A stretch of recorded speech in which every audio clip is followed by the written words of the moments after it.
이두삼 씨랑 이두삼 씨가 끼고 도는 그 깡패 새끼들보다 그 새끼들한테 붙어먹는 다락방.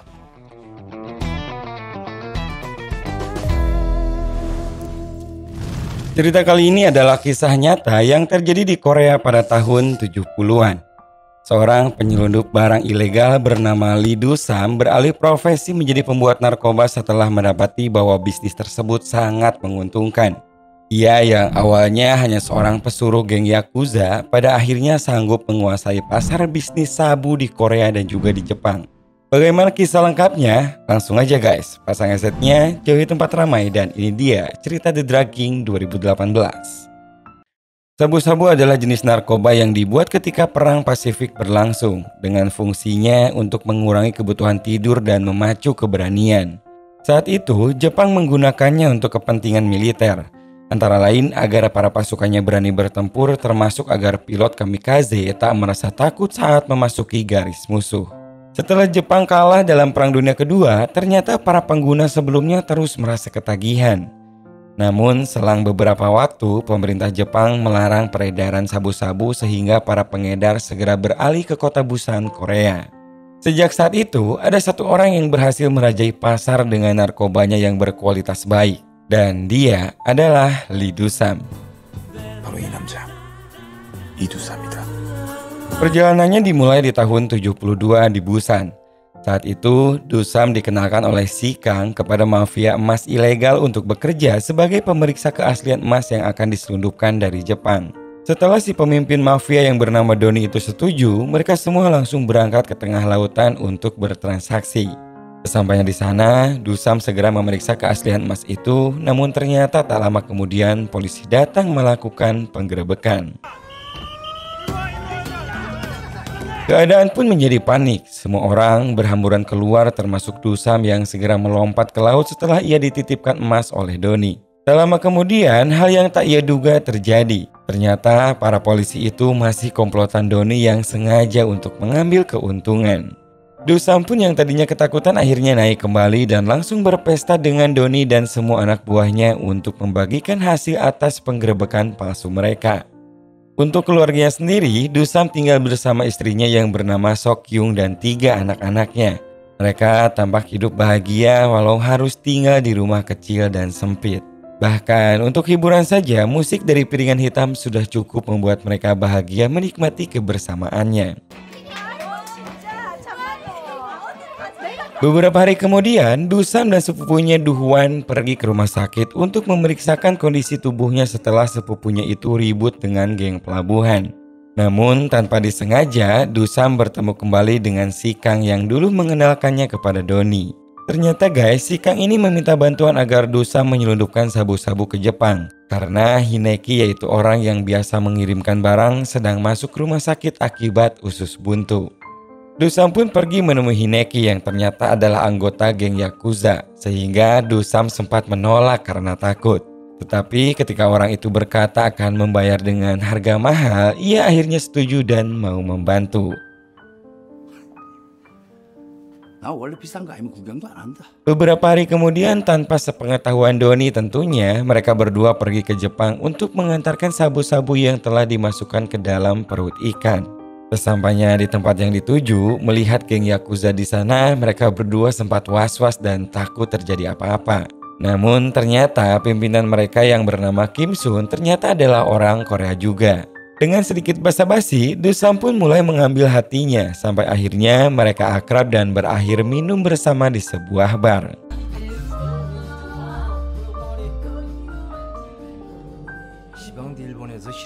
Do-sam yang memang pintar berbicara mulai bertanya mengenai seluk-beluk bisnis sabu-sabu. Ternyata banyak pengedar di Jepang mengimpor sabu-sabunya dari luar. Hal itu terkait hukuman dan juga tingkat kebagusan sabu-sabu yang dibuat. Menurutnya, sabu-sabu terbaik berasal dari Busan karena di sana punya cuaca yang bagus dan juga air yang baik. Do-sam pun akhirnya mengungkapkan idenya untuk membuat pabrik sabu-sabu di Busan. Dan Kim Sun saat setuju dan siap mendanai semua modalnya. Namun ia menegaskan satu hal, kalau peracikan harus dilakukan oleh profesor baik, yaitu salah satu peracik sabu terbaik yang ia kenal. Sayangnya, rencana tersebut harus terhambat karena Doni digerebek oleh KCIA dan ia pun dengan liciknya menyerahkan Dusam sebagai kambing hitam. Ketika menjalani masa hukuman, Dusam mendengar kalau di penjara itu ada seorang bernama Jin Pil yang sering melakukan penyelundupan ke Jepang. Kata beberapa orang di sana, ia ditangkap bukan karena penyelundupan, malah karena dituduh melakukan pelecehan. Mengetahui hal tersebut, Dusam berkeinginan untuk mengajaknya bisnis. Tetapi sebelum itu, ia harus memikirkan bagaimana caranya agar bisa segera bebas. Ia pun kemudian meminta tolong kepada istrinya untuk menyogok polisi yang dulu pernah bertemu saat di pelabuhan melakukan penggerbekan palsu. 1 minggu kemudian, Dusam akhirnya dipanggil ketua penjara untuk diberitahu kalau dirinya akan dibebaskan dengan alasan mengidap penyakit serius dan harus menjalani tahanan rumah. Namun di sini bukannya kembali ke rumah, Dusam dan sepupunya malah menelpon istrinya untuk pamit kalau ia akan pergi menemui Jin Pil yang telah bebas lebih dulu. Dalam telepon itu ia juga menjelaskan kalau dirinya punya ide bisnis yang akan membuat mereka kaya raya. Nah, setelah itu bertemulah mereka berdua, Dusam dan juga Jin Pil. Dalam pertemuan itu, Dusam menyerahkan uang yang ia dapatkan dari Kim Sun hingga akhirnya ia pun tertarik dan bertanya dari manakah mendapatkan bahan-bahannya. Dusam menjelaskan bahwa bahan akan dibawa dari Taiwan, kemudian diracik di Busan dan setelahnya diekspor ke Jepang kepada Kim Sun. Setelah pertemuan itu, Jin Pil mengenalkan Dusam kepada Sang Hun, yaitu salah satu anggota kepolisian narkoba Busan. Di sana, Dusam menyogoknya dengan uang yang sangat banyak dan meminta agar bisnisnya tak disentuh. Sang Hun yang sudah sepakat pun hanya menyarankan jika ingin jadi bandar sabu, maka jangan sampai menyentuh atau menggunakannya. Jin Pil juga menjelaskan banyak pemakai yang ketagihan karena tak bisa lupa dengan sensasi pertama kali memakai barang haram itu. Besok harinya, Dusam mengumpulkan semua orang-orangnya, termasuk datang juga Profesor Baek yang direkomendasikan oleh Kim Sun. Di sana ada Jin Pil yang bertugas sebagai pengarah jalur penyelundupan, Moon Ho sebagai pemasok bahan dari Taiwan, dan Du Hwan yang diajak karena ya sebagai sepupunya saja. Dusam pun menjelaskan kepada semuanya kalau keuntungan nantinya akan dibagi rata dan meminta agar semuanya bekerja dengan baik. Tak menunggu waktu lama, setelah itu mereka semua menjalankan tugasnya masing-masing. Moon Ho segera melakukan pertemuan untuk mengambil bahan baku di tengah laut yang tempatnya sudah ditentukan oleh Jin Pil. Setelah itu di pelabuhan sudah ditunggu oleh Du Hwan yang kemudian bahan-bahan itu dibawa ke peternakan babi yang sekaligus menjadi tempat peracikan. Profesor Baek langsung memulai peracikannya. Satu persatu bahan baku sabu itu ditimbang dengan kadar masing-masing menurut ilmu yang ia punya.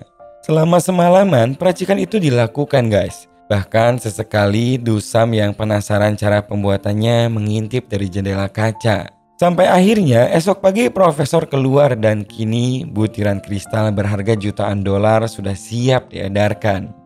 Sabu-sabu itu langsung dibawa oleh Hideki untuk diselundupkan ke Jepang dengan disembunyikan di dalam tas perlengkapan musik seolah-olah mereka akan mengadakan pertunjukan. Ya tentu saja hal itu aman-aman saja, toh pada kenyataannya pihak kepolisian narkoba juga sudah mereka bungkam dengan sogokan yang sangat banyak. Nah, masalah pun mulai terjadi saat pembagian hasil. Jin Pil dan Moon Ho telah bekerja sama untuk mendapatkan bagian yang lebih besar. Dusam tentu saja protes karena dari awal keputusan sudah jelas kalau hasil akan dibagi rata. Namun kedua orang itu merasa memiliki resiko yang lebih besar, apalagi Jin Pil yang merasa paling berjasa karena punya kenalan anggota polisi narkoba dan juga jalur penyelundupan. Merasa tak puas dengan sistem tersebut, Dusam akhirnya ingin punya jalur sendiri ke Jepang dengan meminta bantuan kepada seorang yakuza bernama Pak Jo. Di sana ia menjelaskan keinginannya untuk bekerja sama membagi hasil penjualan dan meminta jalur penyelundupan ke Jepang. Karena untuk menempuh jalur Jepang, Dusam harus bertemu dulu dengan ketuanya yang berada di kota Kobe, Jepang. Esok harinya, Dusam dan sepupunya berangkat ke kota Kobe. Namun saat sampai di lobi hotel, ia mendengar seseorang yang mengatakan kalau pimpinan Yakuza akan dibunuh. Mendengar itu, ia pun langsung bergegas pergi lebih dulu. Sayangnya geng itu mengejar mereka dan terlibatlah pertarungan. Keadaan pun semakin kacau saat kedua geng itu saling beradu samurai sementara Dusam dengan berani melawan seseorang yang hampir saja menembak pimpinan Yakuza. Untung saja ia tak ditembak guys dan hanya terkena tusukan ringan di bagian pinggir perut. Dan karena Dusam ikut membantu, akhirnya pimpinan Yakuza mengundangnya untuk minum bersama di sebuah bar. Mereka pun akhirnya setuju untuk bekerja sama dengan Dusam dan siap membantu penjualan sabu-sabu ke Jepang melalui kapalnya.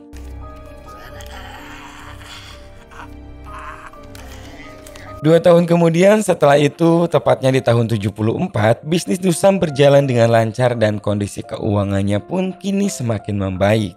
Ia bisa membeli rumah mewah di perumahan elit, bahkan kini istrinya dengan bangga mengenalkan suaminya kepada tetangga-tetangganya kalau ia sukses dalam bisnis distribusi makanan. Sementara itu di tempat lain, Sang Hun si anggota polisi narkoba kedatangan seorang jaksa baru bernama Kim In-gu dari pusat. Tugas pertama jaksa Kim di sana adalah mengerahkan mata-mata untuk berpura-pura membeli narkoba agar bisa menciduk pengedarnya. Semua orang yang ada di sana pun bersemangat dengan ide tersebut. Kecuali Sang Hun yang merasa gugup dan takut usaha Dusam terciduk. Beberapa hari kemudian, jaksa Kim berhasil menciduk seorang pengedar narkoba. Pengedar itu pun dibawa ke kantor polisi untuk diinterogasi dan ia hanya bisa menjawab jujur tentang sumber pengedar narkobanya. Jaksa Kim pun segera memerintahkan anak buahnya untuk menangkap komplotan Dusam sekaligus Pak Jo yang merupakan gangster di sana. Sang Hon pun menyarankan agar menangkap pemakai kecil saja karena Pak Jo adalah gangster besar yang susah sekali untuk menjangkaunya. Namun di sini jaksa Kim tetap pada perintahnya dan ia meminta agar semua orang di sana mulai melacak keberadaan mereka. Beberapa hari kemudian, Dusam dan Jinpil bertemu untuk membicarakan Dusam yang diam-diam bekerja sama dengan Yakuza. Jinpil memperingatkan agar Dusam tidak bekerja dengan mereka karena akan berbahaya nantinya. Tetapi Dusam tetap kekeh apalagi ia merasa tak puas dengan pembagian hasil Jinpil dulu. Sama-sama tak mau mengalah, mereka pun akhirnya berkelahi. Dan pada akhirnya Jinpil pun memutuskan untuk keluar dari tim sekaligus memberitahukan bahwa Dusam telah diincar oleh jaksa Kim. Mendengar berita tersebut, Dusam segera menyelamatkan diri dari Busan dan menemui seorang kenalan Pak Jo yaitu pemilik perusahaan farmasi di Seoul. Di sana, ia pun mendapatkan kesempatan untuk mengedarkan narkobanya lebih luas karena Pak Ko memiliki relasi ke seluruh orang asing di Korea. Setelah tahu bahwa Dusam memiliki sabu yang bagus, ia pun sepakat dan untuk kali ini Dusam sendiri yang akan meracik narkobanya. Selama semalaman di tempat milik Pak Ko, ia belajar meracik dari profesor baik sampai akhirnya ia bisa dan mampu sendiri membuat sabu-sabu. Sebagai imbalan, Baik pun diberikan uang yang banyak dan hubungan kerjasama dengannya pun akhirnya berakhir.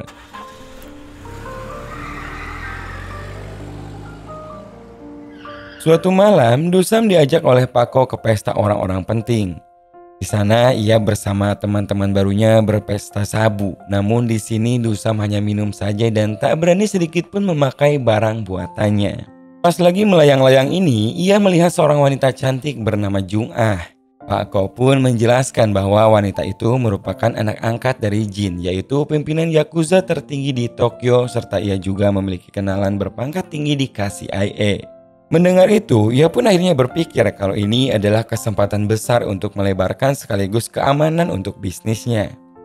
Esok harinya, dengan mobil mahal dan juga setelan terbaiknya, Dusam datang ke rumah Jung Ah. Dengan tampilan seperti itu, tentu saja Jung Ah tertarik hingga akhirnya mereka berdua makan bersama dan di sanalah awal mula mereka semakin dekat. Dan Jung Ah pun akhirnya tahu kalau Dusam adalah seorang bandar besar penjual sabu-sabu. 2 hari kemudian mereka sampai di Tokyo di sebuah acara amal untuk atlet voli Korea. Dusam dengan bantuan Jung Ah akhirnya bisa berkenalan dengan bos dari semua bos Yakuza di Jepang. Dan untuk menarik perhatiannya, ia pun memberikan sebuah patung yang di dalamnya berisi penuh sabu-sabu. Jin yang memang hanya perlu uang untuk membiayai dana kampanyenya tentu saja menyambut baik niat Dusam dan tampak senang dengan hadiah yang ia berikan saat itu.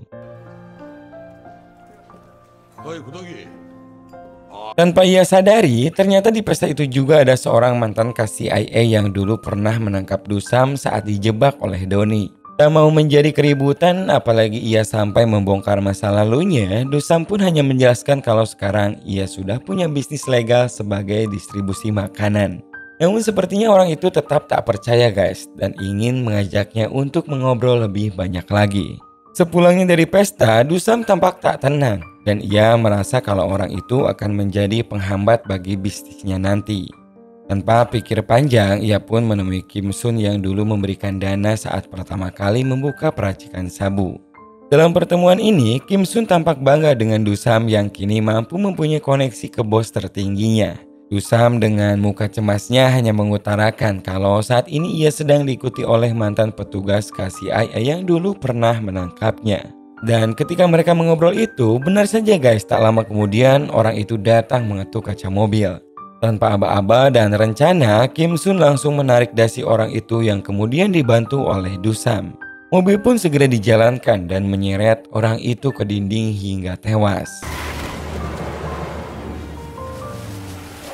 Untuk menghilangkan bukti, Kim Sun langsung membawa mayatnya ke tengah laut untuk dimutilasi dan dibuang. Pembunuhan seperti ini adalah hal biasa bagi Kim Sun, namun ternyata berbeda bagi Dusam. Ia malah panik dan histeris hingga untuk pertama kalinya ia menggunakan sabu-sabu untuk menghilangkan rasa cemasnya itu.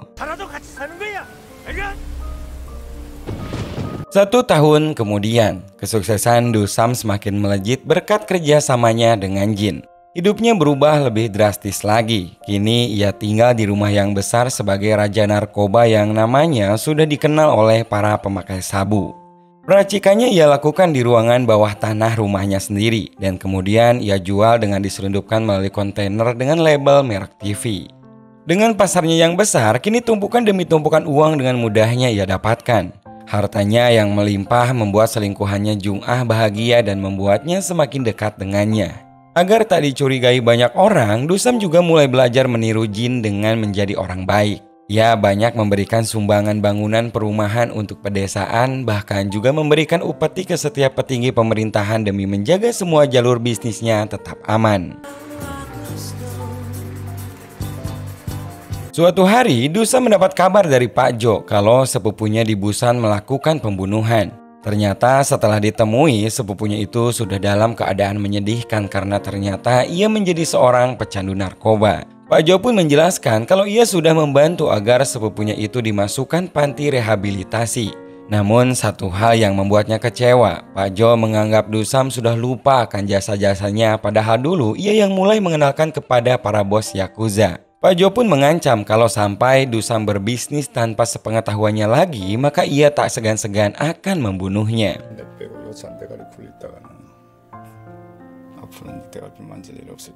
Mumpung berada di Busan, Dusam juga menyempatkan untuk menemui istrinya yaitu Sokyung. Namun di sana, Sokyung marah besar karena mengetahui kalau selama ini suaminya berselingkuh dengan Jung-ah.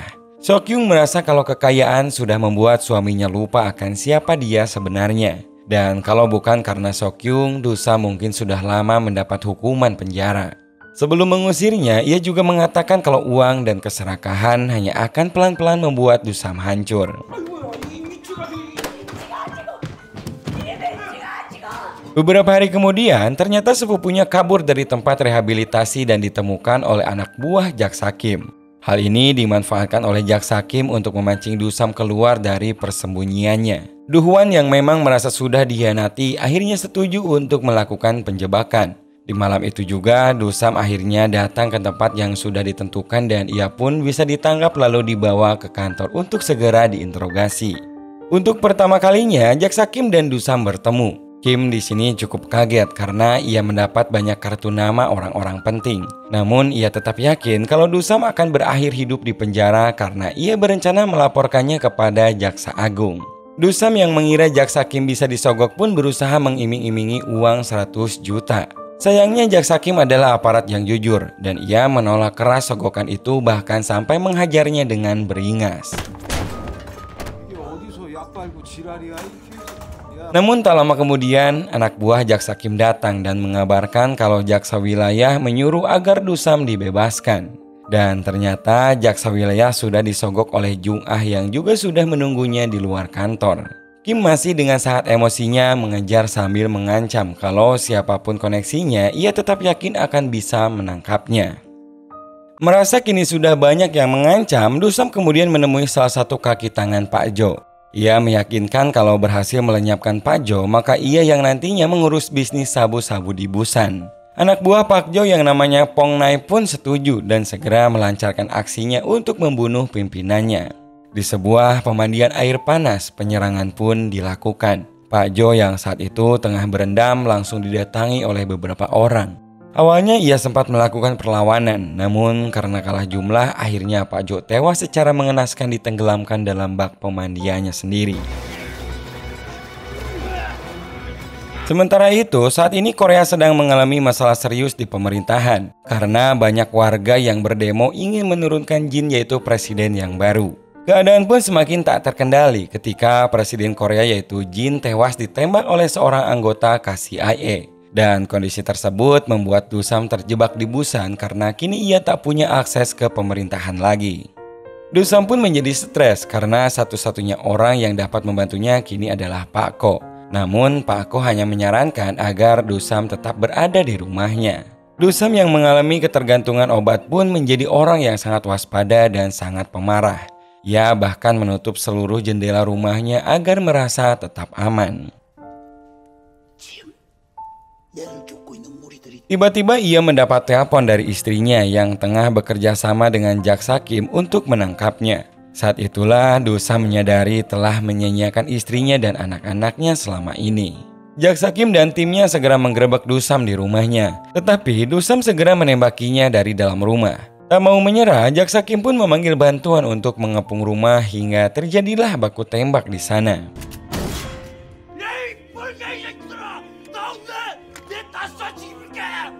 Setelah beberapa saat, jaksa Kim akhirnya berhasil masuk ke dalam rumah dan menyudutkan Do Sam. Nyaris saja ia kehilangan Do Sam karena hendak menembak dirinya sendiri. Tetapi beruntung Do Sam berhasil diselamatkan. Ia dibawa ke rumah sakit dan dijaga oleh jaksa Kim. Ketika Do Sam akhirnya sadar, jaksa Kim pun memberitahu bahwa Jung Ah kini juga telah ditangkap.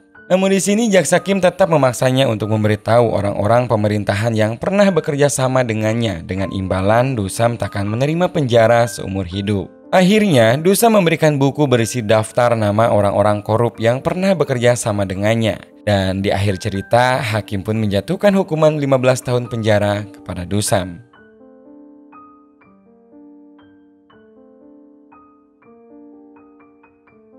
Hikmah yang dapat kita ambil dari film ini adalah jangan pernah mencoba narkoba, apalagi menjadi pengedar atau pembuatnya. Narkoba memang bisa membuat pengedarnya kaya, tetapi bisa merusak mental dari penggunanya. Untuk itu, kita tidak perlu merasa penasaran dengan yang namanya narkoba, apapun jenisnya. Karena kita hanya akan dirugikan sendiri, toh jarang sekali pengedar atau pembuat narkoba yang tertangkap polisi. Justru penggunanya lah yang akan tertangkap lebih dulu. Semoga cerita kali ini bisa menghibur kalian guys. Terima kasih banyak dan sampai jumpa lagi di video 7 menit selanjutnya.